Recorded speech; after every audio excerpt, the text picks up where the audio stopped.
Bonjour à tous. Cette vidéo sera consacrée à la probabilité d'une escalade entre la Russie et l'Occident dans la confrontation qui a lieu en ce moment. Nous voyons déjà certains éléments d'escalade avec les décisions russes de ne plus ratifier l'accord céréalier entre la Russie et l'Ukraine, accord qui a été négocié par la Turquie en tant qu'intermédiaire. Nous voyons également que l'armée russe, l'aviation russe bombarde les terminaux céréaliers ukrainiens dans le port d'Odessa. Tout ça fait que nous sommes effectivement déjà dans un état d'escalade, puisque la Russie a rompu ses engagements, donc ne laisse plus passer les céréales ukrainiens dans la mer Noire et a informé que tout bateau qui se trouverait dans la mer Noire serait considéré désormais comme un bateau militaire, donc pourrait faire l'objet d'attaques. Donc à partir de là, nous voyons clairement que nous ne sommes pas dans un esprit de détente, mais plutôt d'escalade, et que les Russes veulent faire monter les enchères. Alors, il est certain qu'il s'agit dans ce cas-là d'essayer d'adoucir quelque peu les sanctions occidentales, surtout concernant le système SWIFT et la réintégration de la banque russe agricole dans le système SWIFT, mais ça va bien au-delà. Il faut bien voir que l'escalade dans la confrontation Est-Ouest, Russie-Occident, OTAN-Russie n'a pas lieu qu'en Ukraine, et que cette escalade tend à se délocaliser vraisemblablement en Pologne maintenant.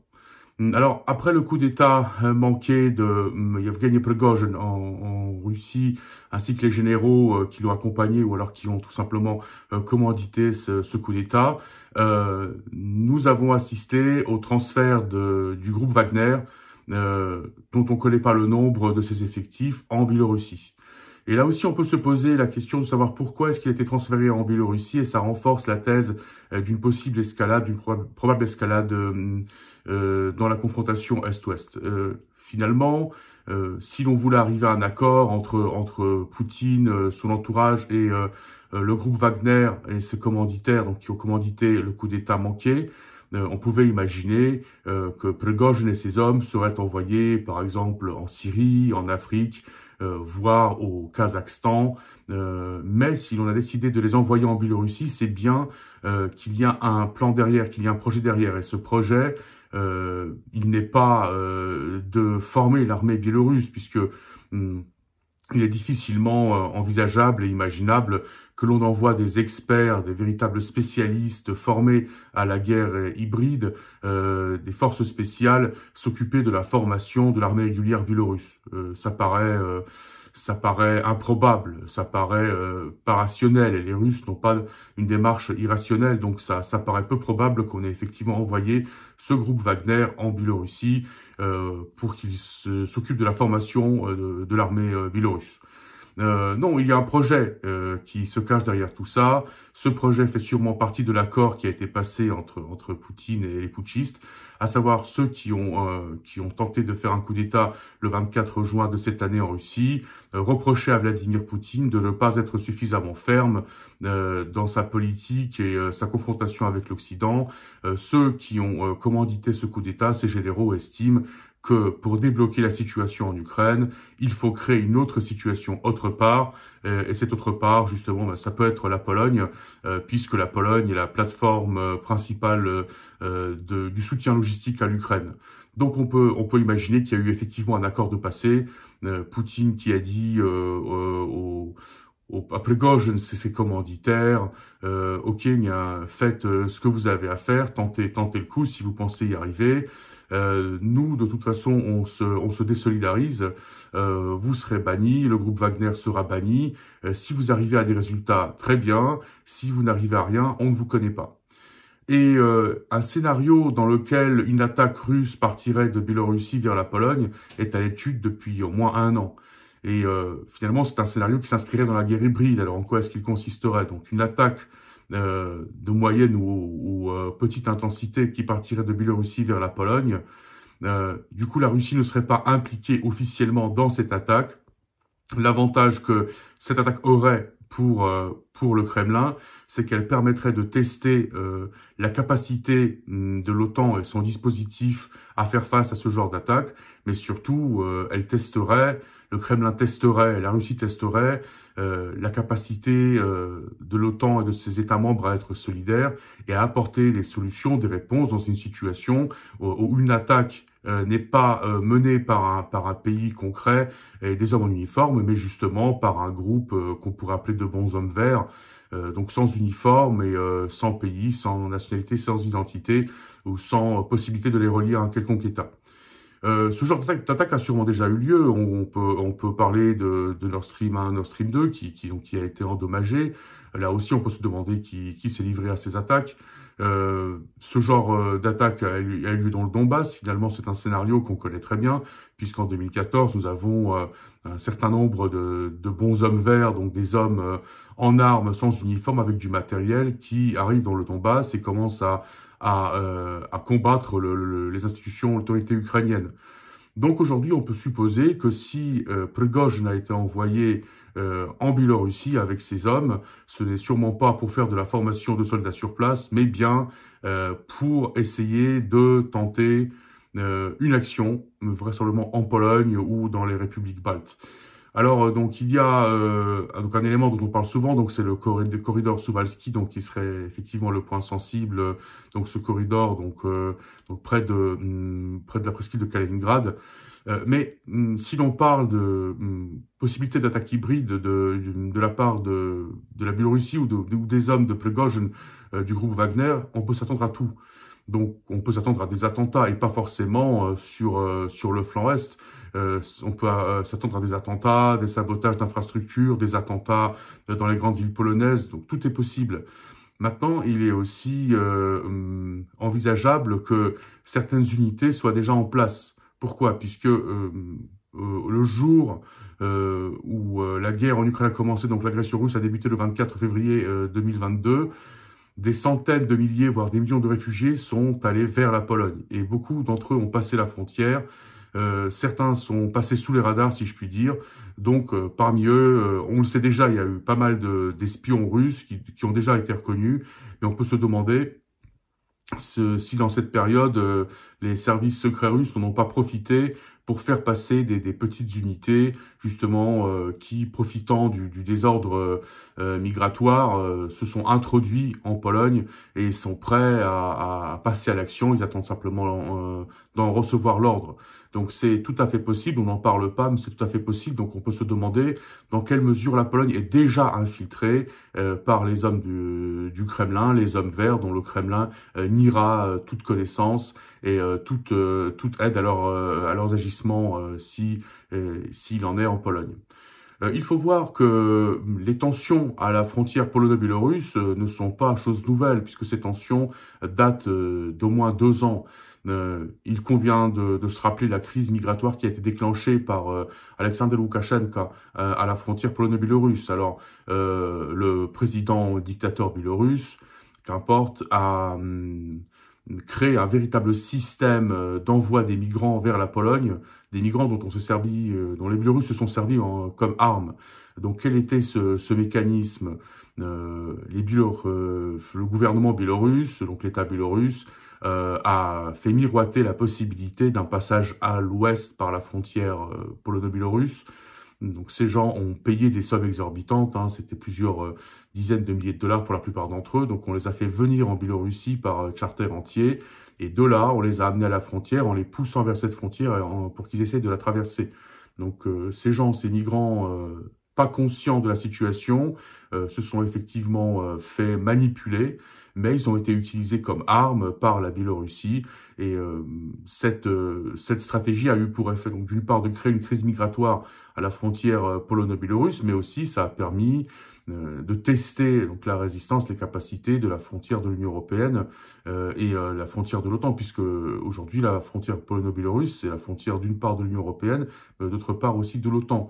Alors des tentatives de tester les capacités de résistance et de reconnaissance d'un ennemi potentiel ont déjà été mis en place en 2014. Alors nous rappelons les événements de mai 2014 où un groupe de motards qui s'appelait à l'époque les loups-garous Donc ce groupe de motards, dont on savait qu'il était clairement connecté au service secret russe, avait demandé la permission de faire une tournée en moto en Europe, histoire de fêter donc l'anniversaire de la libération de l'Europe, donc de l'Allemagne nazie. Cette autorisation ne leur a pas été accordée puisqu'on a estimé que ces gens constituaient une menace, donc ils n'ont pas reçu de visa Schengen. Mais malgré ça, certains d'entre eux ont quand même réussi à passer sous les radars. Donc c'était déjà à l'époque une tentative de tester les capacités de reconnaissance, de résistance donc de cette frontière Est. La crise migratoire qui dure toujours et d'ailleurs qui s'intensifie, qui dure déjà 2 ans, est aussi une façon donc déjà de créer une pression migratoire, donc une crise migratoire en Europe et une pression migratoire sur la frontière polono-biélorusse.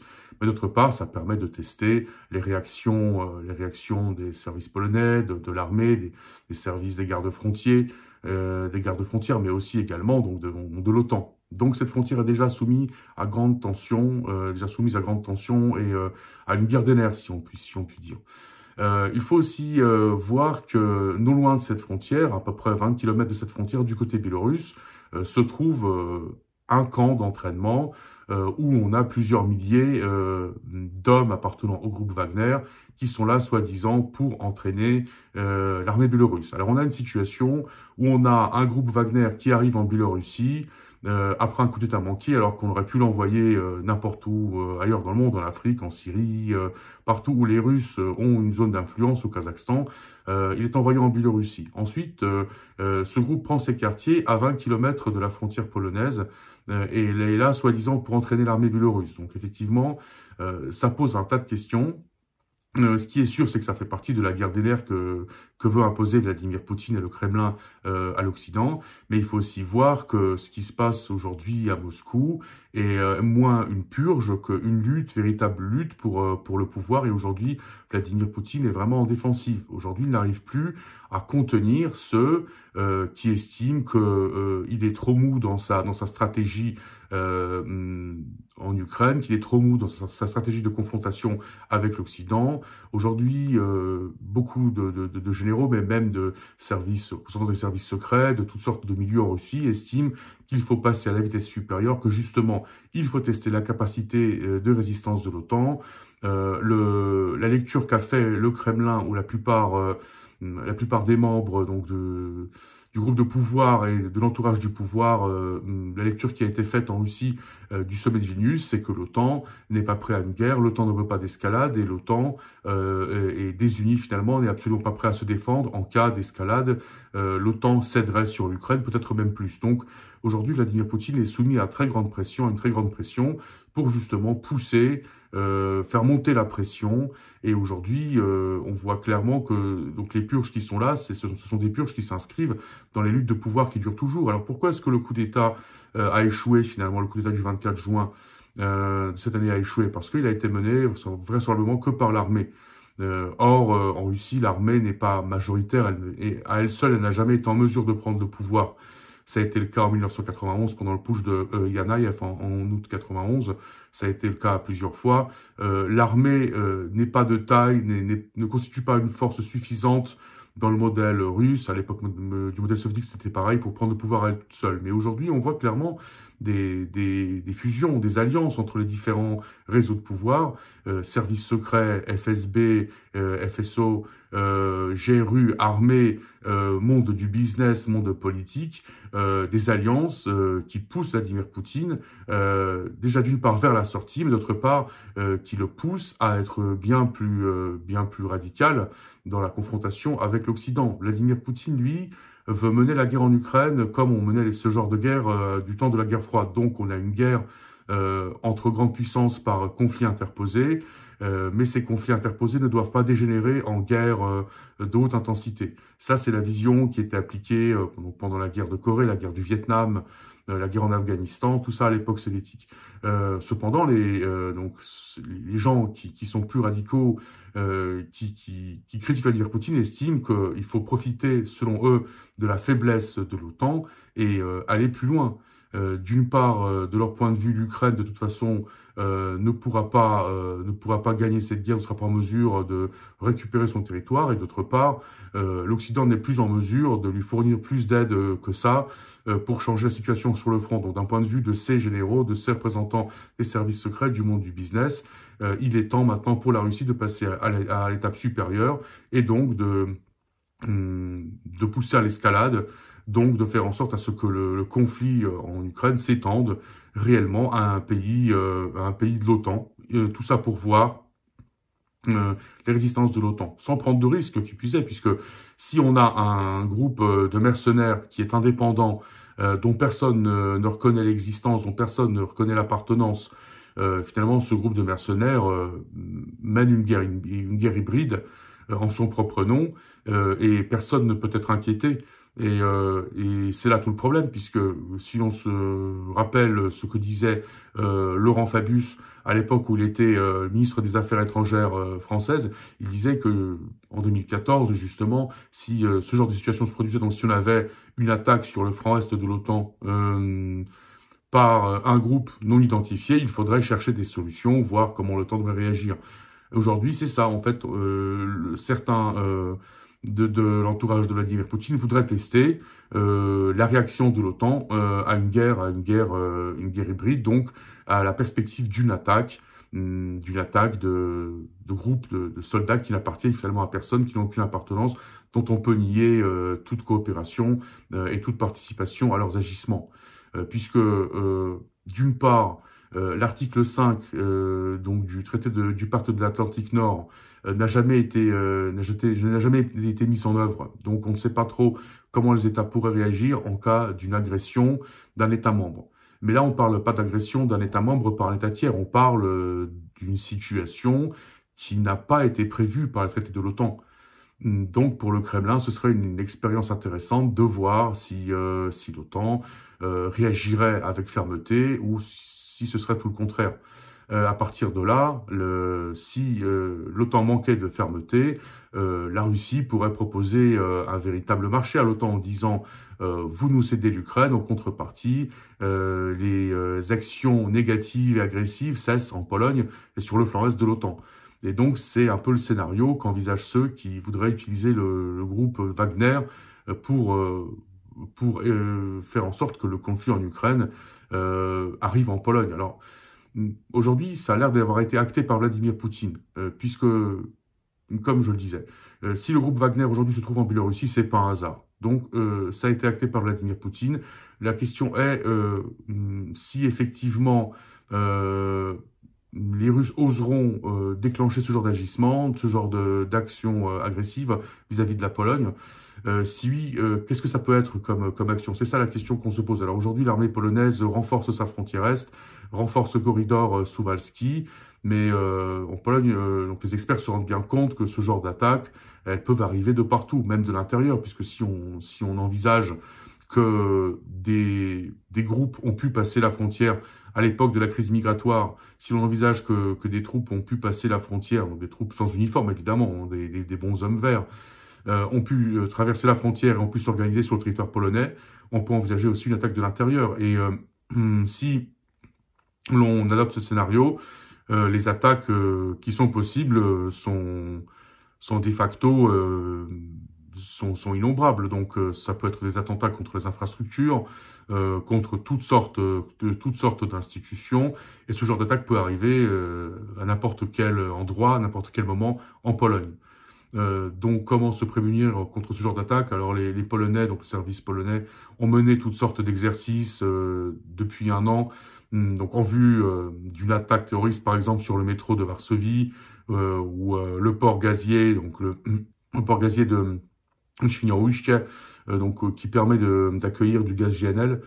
Donc ces exercices, ces simulations ont lieu. Maintenant, quels effectifs pourraient attaquer la Pologne et qu'est-ce que ce serait une attaque coordonnée?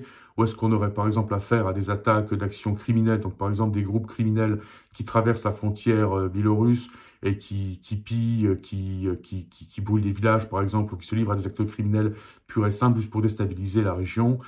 On n'arrive pas à savoir quel genre de menace peut effectivement avoir lieu. Mais ce qui paraît indéniable, ce qui paraît très probable, voire inévitable, c'est qu'une escalade semble avoir été actée. Puisque cette escalade a déjà débuté avec, d'une part, la sortie de la Russie de l'accord céréalier avec l'Ukraine et le bombardement des terminaux du port d'Odessa. Cette escalade est déjà là. Donc, est-ce que cette escalade va aussi s'étendre à la Pologne? Est-ce que donc la Russie va étendre le conflit à la Pologne et prendre le risque d'une réponse de l'OTAN? Ça paraît probable, puisque effectivement donc, des agissements d'un groupe non identifié ne donnent pas, si l'on s'en réfère au traité de l'OTAN, donc des justifications suffisantes pour déclencher une riposte. Donc, si la Russie ne reconnaît pas les agissements du groupe Wagner, il serait compliqué de la relier à ces agissements. Et du coup, comment agir? Donc, la Russie faudra sûrement tester. Parce que ce sont des scénarios que les Russes testent en théorie depuis des années. Et à un moment donné, les Russes voudront tester les résistances de l'OTAN, la capacité de réaction de l'OTAN à ce genre de situation. Donc une situation de guerre hybride sur le modèle du Donbass, sur le territoire de l'OTAN, dans un pays du flanc est de l'OTAN. La question est dans quelle mesure donc ces pays sont-ils prêts à ce genre d'agissement, et est-ce que Vladimir Poutine, qui n'a pas l'air lui favorable à ce genre d'agissement, sera en mesure de bloquer ceux qui le poussent et ceux qui font pression sur lui, qui estiment qu'aujourd'hui il faut étendre le conflit en Ukraine à des pays du flanc est de l'OTAN pour faire pression sur l'OTAN et pour tester la réelle capacité de l'OTAN à rester solidaire et à faire preuve de fermeté et de réactivité. Donc, ces prochaines semaines nous montreront le déroulé des événements, mais tout porte à croire que une escalade est possible, voire probable, parce que il paraît absolument impensable, improbable qu'on ait envoyé le groupe Wagner en Biélorussie, des spécialistes de la guerre hybride, des professionnels formés, expérimentés, qu'on les envoie tout simplement pour former une armée régulière. Ça paraît hautement improbable. Il y a des façons bien meilleures d'utiliser le savoir-faire des hommes du groupe Wagner, et justement le savoir-faire qu'ils ont acquis et qui maîtrisent le mieux, c'est le savoir-faire de la guerre hybride. Donc les Polonais aujourd'hui ont de réelles raisons d'avoir peur, surtout que si menace de guerre hybride il y a, on ne sait pas du tout, on n'est pas en mesure de prévoir à quel genre de menaces nous pourrions avoir affaire sur le flanc est de l'OTAN. Est-ce qu'il s'agirait que de la Pologne et des républiques baltes aussi? Tout est possible, et finalement c'est ce qui complique la situation, c'est que d'une part tout est possible, et que d'autre part on ne sait pas comment l'OTAN réagirait à ce genre d'attaque si elle se produit.